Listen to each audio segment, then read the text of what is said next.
I love being an instructor because of the energy of the students.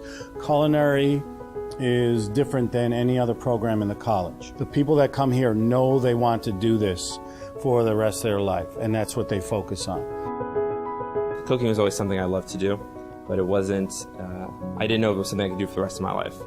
It's not just that we cut this for this and we just make this omelet. There's a reason for everything you do, whether you chill this, whether you add salt or lemon to that. There's techniques that are there for a reason. Once you build that foundation is set for 10 or 20 years down the line. The job is challenging.